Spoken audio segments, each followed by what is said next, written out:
प्रेम प्रेम क्या है सभी जानते हैं। सामान्य रूप से ये प्रेम आकर्षण से प्रारंभ होता है और इसमें कुछ भी बुरा नहीं है। महत्वपूर्ण बात यह है कि इस प्रेम का लक्ष्य क्या है। जिससे आपने प्रेम किया उसे पा लेना या ना पाने के कारण स्वयं को विचलित कर इस संसार से मुख मोड़ लेना। यदि कोई इन दोनों विकल्पों में से कोई एक चुनता है तो आपको बता दो, ये दोनों ही प्रेम का अंत है। प्रेम का असली अर्थ है समर्पण, संपूर्ण निस्वार्थ समर्पण। ऐसा प्रेम जिसमें जिनसे आपने प्रेम किया उसको पाने की प्रसन्नता आपका लक्ष्य नहीं है। जिनसे आपने प्रेम किया उसे प्रसन्न करना आपका लक्ष्य हो। ये प्रेम ईश्वर है, किंतु यदि इस प्रेम में पूर्णतः समर्पित नहीं होंगे तो इस प्रेम में एक आकार नहीं हो पाओगे। किंतु यदि इस प्रेम में स्वयं को पूर्णतः समर्पित कर दिया तो समझो इसी प्रेम में आप ईश्वर पाओगे। राधे राधे। प्रेम, ये प्रेम इस संसार में किसे नहीं भाता। हर किसी ने प्रेम का अनुभव किया ही। हर कोई जानता है ये प्रेम कितना सुंदर है, क्यों ना। ये प्रेम भाव इस संसार में सबसे शक्तिशाली भाव है। अब हर शक्ति के साथ आते हैं कुछ उत्तरदायित्व। अब जैसे ही ये उत्तरदायित्व हमारे जीवन में आते हैं हम सर्वप्रथम प्रेम को भूल जाते हैं। फिर हमें ये प्रेम ये बोझ लगने लगता है। किंतु इस संसार का सत्य तो यही, हर प्रसन्नता के साथ उत्तरदायित्व आएंगे जिसका पालन हमें करना ही होगा। अब यदि मैं आपको उदाहरण दूं, आपके बगीचे में आप चाहते हैं कि एक सुंदर सा पुष्पों से भरा हुआ वृक्ष आए, तो सर्वप्रथम उसके लिए आपको जल और धूप का आयोजन करना होगा। उसके जड़ों पर दीमक ना लगे ये आपको सुनिश्चित करना होगा। उसके आसपास उगी खरपतवार वो आपको हटानी होगी। उसी के पश्चात तो आपके उस बगीचे में वो सुंदर पुष्पों से भरा वृक्ष आएगा। क्यों? इसी प्रकार होता है प्रेम भी। सर्वप्रथम आपको इसमें समर्पण का खाद जल डालना होगा। अविश्वास और संदेह, इसकी खरपतवार आपको हटानी होगी और विश्वास की ये जड़ें कभी ना दुर्बल पड़ें ये आपको सुनिश्चित करना होगा। उसी के पश्चात प्रेम का वास्तविक सुख आप अनुभव कर पाएंगे। राधे। व्यक्ति को जब अपने प्रेम को खो देने का भय होता है तो वो अपने प्रेम को इतने कस के पकड़ कर रखता है कि प्रेम को ही पीड़ा होने लगती है। प्रेम पा तो लेता है किंतु उसे कैसे सहेजना है ये जब उसे नहीं समझ आता तब वो उस प्रेम पर स्वामित्व पाने का प्रयास करता है और यहीं जन्म लेती है असुरक्षा की ये भावना, ईर्ष्या। जब एक लंबे वियोग के पश्चात दो प्रेमी एक दूसरे से पुनः मिलते हैं तो सबसे पहला भाव जो उनके मन में आता है वो ये कि कैसे एक क्षण के लिए भी अपने प्रेमी को स्वयं से दूर न जाने दो। कैसे अपने जीवन का एक एक क्षण अपने प्रेमी के साथ बिता। प्रयास ये रहता है दाऊ, इन दो प्रेमियों के मध्य में कोई भी ना आ पाए और जब ये नहीं हो पाता तब जागती है ईर्ष्या। राधे राधे। मुझे बताइए इस दीवार को तोड़ने का क्या लाभ है। यदि किसी संबंध में संदेह घर कर लेता है तो आए दिन शत्रुता की स्थिति बनी रहती है। कल कोई और कारण बन सकता है इस दीवार के पुनः बनने का। तो क्या पुनः इस दीवार को बनाएंगे काका? संबंध की पवित्रता वैसी होनी चाहिए जैसे एक माता और संतान के प्रेम में होती है, निश्चल, निर्दोष, कि बात केवल रूठने मनाने तक ही सीमित रहे।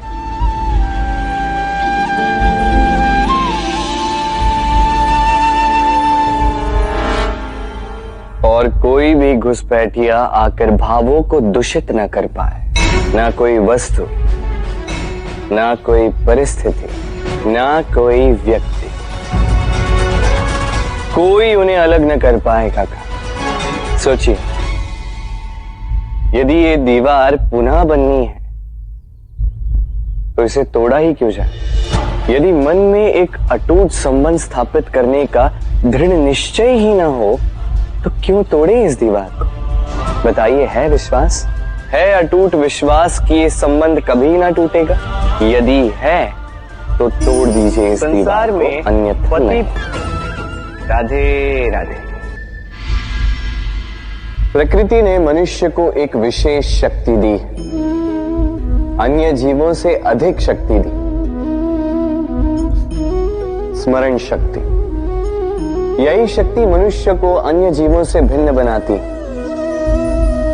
इतिहास लिखने की प्रेरणा देती, ज्ञान को पीढ़ी दर पीढ़ी आगे भी बढ़ाती, और जो भूल जाते हैं अधिकतर रूप से वो उपहास और दया के पात्र बन जाते हैं। परंतु क्या यही पूर्णतः सत्य है? नहीं।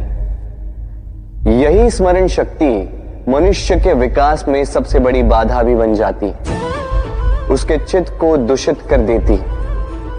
बुरे अनुभव, किसी का दिया गया धोखा, किसी का किया गया कटाक्ष मनुष्य भुला नहीं पाता, और फिर लग जाता है प्रतिकार में। पहले समय नष्ट करता है प्रतिकार की तैयारी में, फिर समय नष्ट करता है प्रतिकार का अवसर ढूंढने में। यदि संतोष पाना है, यदि जीवन में आनंद पाना है, तो स्मरण शक्ति का सदुपयोग कीजिए। अपनी स्मरण शक्ति को केंद्रित कीजिए केवल अच्छी बातों और अच्छी यादों की ओर। जीवन में प्रसन्नता आए। राधे राधे। संसार में पति पत्नी का संबंध सबसे बड़ा संबंध माना जाता है, और है भी। सप्तपदी लेकर 7 जन्मों तक दोनों एक दूसरे के साथ जुड़ जाते हैं, एक दूसरे के अर्धांग बन जाते हैं। अर्धांग अर्थात अर्ध अंग। क्या इसका महत्व आप समझ पा रहे हैं? अपना समस्त जीवन किसी के साथ बांटना। किंतु क्या संसार के सारे पति पत्नी एक दूसरे के साथ अपना समस्त जीवन बांट सकते हैं? क्या इसमें सभी सक्षम रह पाए हैं? अपना जीवन किसी और के साथ बांटने के लिए सबसे महत्वपूर्ण बात है स्वीकृति, स्वीकार करना। सामने वाले व्यक्ति को स्वीकार करना, उसकी अच्छाइयां भी, उसकी बुराइयां भी। संपूर्णतः रूप से व्यक्ति को स्वीकार करना होगा, तभी ये संबंध बढ़ेगा, तभी ये संबंध और भी सुंदर बनेगा। एक दूसरे के दोष ढूंढना, उन्हें गिनाना, ये केवल और केवल एक ही कार्य करता है, इस संबंध के जीवन का नाश करता है। बस बदले में होना ये चाहिए, एक दूसरे के दोष समझकर, उन्हें आभास करवाए बिना उन्हें सुधार देना चाहिए, उनकी कमियों को उनकी शक्ति बना देनी चाहिए। यही तो होता है दाम्पत्य, यही होता है बुराइयों का दमन, और यही होता है गुणों का उदय। राधे राधे। मनुष्य अपने परिवार के लिए क्या कुछ नहीं करता, दिन रात परिश्रम करता है ताकि अपने परिवार की आवश्यकता पूर्ति के लिए धन कमा सके। परंतु क्या केवल धन कमाना पर्याप्त है? आप कहेंगे हाँ, क्यों नहीं? धन से सब कुछ मिलता है, विद्या मिलती है, घर मिलता है, औषधि मिलती है, क्या कुछ नहीं मिलता? ये सब एक सीमा तक ठीक है, किंतु तनिक मन से सोच के देखिए, जब बालक रोगी होता है तो वो उस कड़वी औषधि को क्यों पी लेता? इसलिए क्योंकि उसके पिता ने उस औषधि को धन से खरीदा? नहीं, बल्कि इसलिए क्योंकि उसके सामने खड़ा उसका पिता, उसे उन पर विश्वास है कि वो उसे कुछ नहीं होने देंगे। ये विश्वास, ये संस्कार, ये सीख कभी धन से नहीं मिलती। ये मिलती है उस समय से जो माता पिता ने अपने संतान के साथ बिताया। इसलिए जीवन में धन अवश्य कमाई, किंतु अपने परिवार को भी समय दीजिए, प्रसन्नता मिलेगी। राधे राधे। किसी के साथ संबंध निभाते हुए इतना मत झुकिए कि उठने के लिए किसी के सहारे की आवश्यकता पड़ जाए। स्मरण रखिएगा, जो झुकाना चाहे वो कभी संबंध निभा नहीं पाएगा। संबंध उसी के साथ जोड़ी जो आपको समान माने, आपको सम्मान दे, क्योंकि सम्मान से ही संबंध पनपेगा और बढ़ेगा। राधे राधे। ये एक श्वेत पत्र है। अब इस पे मैं जो भी लिखूंगा यही इसका अस्तित्व बन जाएगा। इस पे मैं प्रेम के कुछ शब्द लिख के इसे प्रेम पत्र बना सकता हूं। माता पिता के लिए एक शुभ संदेश लिख सकता हूं। शत्रु के विषय में सचेत करने के लिए सेना को एक संदेश भेज सकता हूं। द्वारका वासियों के लिए एक सूचना लिख सकता हूं। जो भी लिखूंगा वही ये पत्र बनेगा। उसी प्रकार हमारा जीवन है, हम हैं। जैसे कर्म हम करेंगे वैसा ही अस्तित्व और व्यक्तित्व हमारा बनेगा। यदि आपको एक अद्भुत, उज्जवल, सर्वसम्माननीय जीवन प्राप्त करना है तो उसका एक गूढ़ रहस्य आपको बताता। जैसी कथनी वैसी करनी, अर्थात जो कहा है उतना ही करो और जो किया है उतना ही कहो। इस एक नियम का पालन आप करोगे तो संसार के सारे पंडित आपका सम्मान अवश्य करेंगे। तो यही कीजिए और मेरे साथ प्रेम से कहिए, राधे। सम्मान, संबंध दोनों एक दूसरे के साथ ऐसे जुड़े हैं जैसे दीपक और बाती। ना कोई कम है ना कोई अधिक, दोनों का अधिकार समान होना चाहिए। जैसे पति पत्नी का संबंध। अब इसमें पति का अर्थ स्वामी नहीं, साथी। उसका कर्तव्य है साथ देना, आदेश देना नहीं। और ये संबंध सहकार से बनता है, अधिकार से नहीं। हाथ बढ़ाने से बढ़ता है, उंगली उठाने से नहीं। यदि इस संबंध में एक दूसरे का मान रखोगे, एक दूसरे का सम्मान करोगे, तभी ये संबंध बढ़ेगा, तभी ये संबंध अभिमान योग्य बनेगा। राधे राधे। नवरात्रि का पर्व आरंभ हो चुका है और ये पर्व अत्यंत भव्य है, क्योंकि ये पर्व जगत माता से जुड़ा है। मां कितना छोटा सा शब्द है, किंतु ठीक से देखो तो समस्त संसार इसी शब्द में समा है। मां जो अपनी संतान के लिए हर संभव प्रयास करती है, कुछ भी करने के लिए सज्ज रहती है। मां जिसका सबसे बड़ा गुण निश्चलता, मन में ना कोई पूर्वाग्रह, ना कोई भेदभाव, ना कोई छल कपट, और इतनी भोली होती है। संतान भले ही झूठा रो दे, मां को लगता है कि कदाचित वास्तव में भूख लगी होगी। मां चाहे जन्म देने वाली हो चाहे पालने वाली, स्वयं ये स्वर्ग हमें माँ के चरणों के नीचे ही प्राप्त होता है। इसी माँ को हमारा शत शत प्रणाम। राधे। सहनशीलता माँ का दूसरा सबसे बड़ा गुण। कहते हैं कि धरती से अधिक सहनशील और कोई नहीं। उसे खोदने के पश्चात भी धरती हमें फसल देती है, किंतु माँ, ये माँ धरती से कम सहनशील नहीं। तनिक सोचिए, 9 माह तक संतान को अपनी कोख में रखना, क्या ये सहनशीलता कोई पुरुष दिखा सकता? क्या ये सहनशीलता कोई पिता दिखा सकता है? स्त्री में शील भले, सहनशीलता की परिभाषा उसे मां बनने के पश्चात प्राप्त होती है। स्वयं का अस्तित्व भुलाकर संतान का अस्तित्व बनाती है। शिशु की लात खाकर भी आनंद से उसे दूध पिलाती है। ये होती है मां। और इसी मां जननी को हमारा शत शत प्रणाम। राधे राधे। मां का एक और सबसे महान गुण, स्वयं को ढालने की अद्भुत शक्ति। जिस प्रकार एक मां स्वयं को ढाल सकती है और कोई नहीं कर सकता। मां एक महानदी की भांति है, जिसकी ऊर्जा असीमित है किंतु अहंकार बिल्कुल नहीं।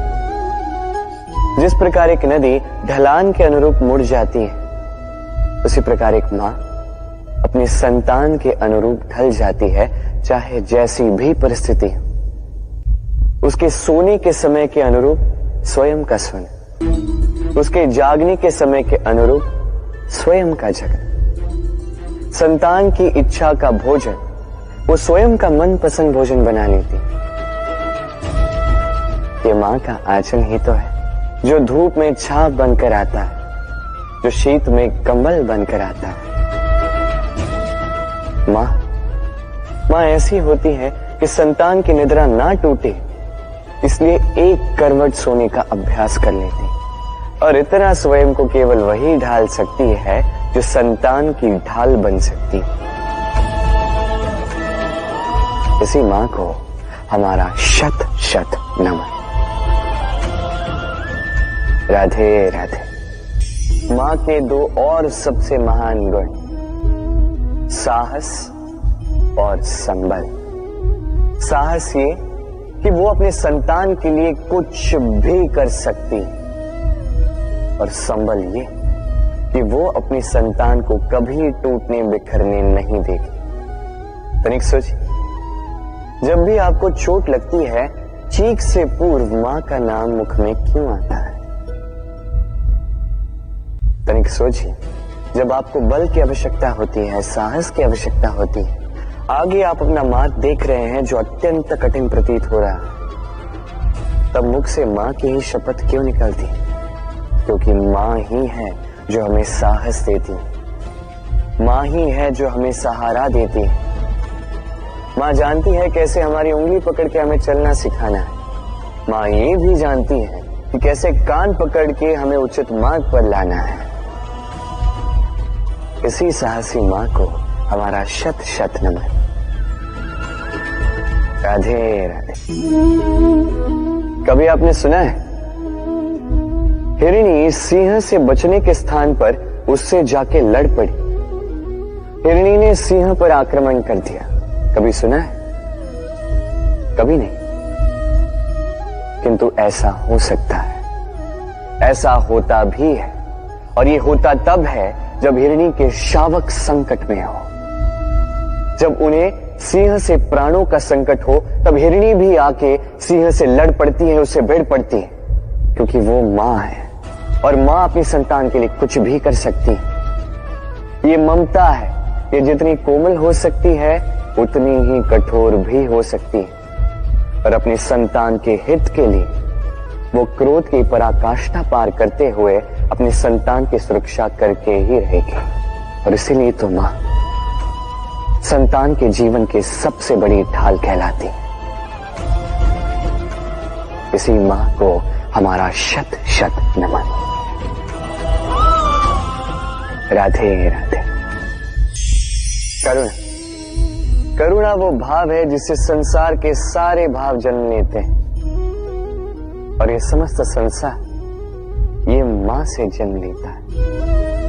मां वो व्यक्ति है जो करुणा का सागर है। संतान को देखकर ही समझ जाती है कि उसकी विडंबना क्या है, उसकी आवश्यकता क्या है। संतान के नेत्रों में यदि अश्रु दिखे, वो देखकर ही समझ जाती है कि उसके शरीर के कौन से भाग में उसे चोट लगी है। संतान के बिना कहे मां समझ जाती है कि आज भोजन में संतान क्या खाएगी।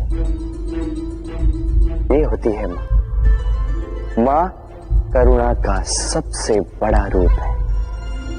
और आज के युग में मनुष्य जो है, थोड़ा भी आगे क्यों ना निकल जाए, मां को तो पीछे ही छोड़ देता, मां को भूल ही जाता है। ये भूल आप कभी ना करें, कभी ना करें, क्योंकि मां वो करुणा है तो यदि आपके जीवन से चली गई, उसके पश्चात आप जीवन अवश्य जिएंगे, किंतु कभी जीवन जी नहीं पाएंगे। उसके पश्चात आपके जीवन से आपका ये मूल्यांकन, आपके जीवन से करुणा का ये भाव, ये भी आप खो दोगे। आपकी मां सबसे अधिक महत्वपूर्ण है। यदि मां को खो दिया तो समझ लीजिए सब कुछ खो दिया। इसलिए मां को सदैव स्मरण रखिए, सदैव उसे प्रेम दीजिए और मेरे साथ कहिए राधे राधे। आज विजयदशमी, वो दिन है जब श्री राम ने रावण का वध, वो दिन है जब श्री राम ने लंका पर विजय प्राप्त की। लोग कहते हैं कि ये अच्छाई की बुराई पर विजय का प्रतीक है। इसे देखने का एक और रूप भी है। जी हां, ये प्रेम के विजय का भी प्रतीक है, ये परिवार के विजय का भी प्रतीक है। आपको तो ज्ञात होगा ही कि रावण महाज्ञानी था, महाशक्तिशाली था, महादेव का परम भक्त था रावण। अब जो व्यक्ति कैलाश पर्वत उठा सकता था, वो व्यक्ति स्वयं एक कटे हुए वृक्ष की भांति श्री राम के चरणों में गिरा हुआ था। क्यों? क्योंकि राम के साथ लक्ष्मण था, वही रावण के साथ विभीषण भी नहीं था। एक और परिवार में बढ़ता प्रेम था, तो दूसरी ओर परिवार में बढ़ती दरार। स्मरण रखिए, यदि संसार पर विजय प्राप्त करनी है तो सर्वप्रथम परिवार में प्रेम बनाए रखना होगा। परिवार में केवल प्रेम बढ़ाइए, द्वेष कभी नहीं। आप सदैव सुखी रहेंगे और जीवन की हर बाधा पर आप विजय प्राप्त करेंगे। राधे राधे।